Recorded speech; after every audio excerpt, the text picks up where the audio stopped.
Hello friends, welcome back to our channel. അപ്പോൾ നിങ്ങൾ തമ്മനയിൽ കണ്ട പോലെ തന്നെ ഇത് നമ്മുടെ വീട്ടിൽ വിരിച്ചുണ്ടായ കോഴിക്കുഞ്ഞാണ് കേട്ടോ. ചെറിയ കുഞ്ഞാണ്. ഇപ്പോൾ വീഡിയോയിൽ കാണിക്കുമ്പോൾ ഇത്തിരി വലുതുപോലെ ഉണ്ടാവും. ഒരു 2 മാസമൊക്കെ തന്നെ ആയിട്ടുള്ളൂ. അപ്പോൾ വിരിച്ചിറങ്ങിയ സമയത്തൊന്നും ഇതിനിങ്ങനെ ഒരു പ്രശ്നം നമ്മൾ കണ്ടിട്ടില്ല കേട്ടോ. ഇപ്പോൾ കുറച്ചായിട്ട്, അതായത് ഒരു 2 വീക്കൊക്കെ ആയിട്ട് നമ്മൾ ഇതിൻ്റെ ഈ കഴുത്തിൻ്റെ ഭാഗത്തായിട്ട് ഇങ്ങനൊരു മുഴ പോലെ കാണുന്നുണ്ട് കേട്ടോ. മുഴ മീൻസ് ഒരു ബലൂണ് പോലെയൊക്കെയാണ് നമുക്ക് തോന്നുന്നത്. എന്നാൽ പിന്നെ കോഴിക്ക് വലിയ ബുദ്ധിമുട്ടുകളൊന്നും നമുക്ക് തോന്നുന്നില്ല.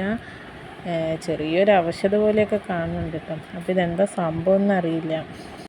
എന്തായാലും നമ്മൾ ഡോക്ടറെ അടുത്ത് കൊണ്ടുപോകും കേട്ടോ. ഇതിൻ്റെ ഹോസ്പിറ്റലിൽ കൊണ്ടുപോയിട്ട് ഇതൊന്ന് കാണിച്ചു കൊടുക്കണമല്ലോ, അതും ഒരു ജീവനല്ലേ. അപ്പോൾ എന്തായാലും എന്താണെന്നുള്ള വിവരങ്ങളൊക്കെ ഞാൻ അടുത്ത വീഡിയോയിലിടും കേട്ടോ, ഹോസ്പിറ്റലിൽ പോയി വന്ന ശേഷം. അപ്പോൾ ആർക്കെങ്കിലും അറിയുന്നുണ്ടെങ്കിൽ എന്തായാലും ഒന്ന് താഴെ വന്ന് കമൻറ്റ് ചെയ്യൂ കേട്ടോ, ഇതെന്താ സംഭവം ഇങ്ങനെ വന്നു എന്നുള്ളത്.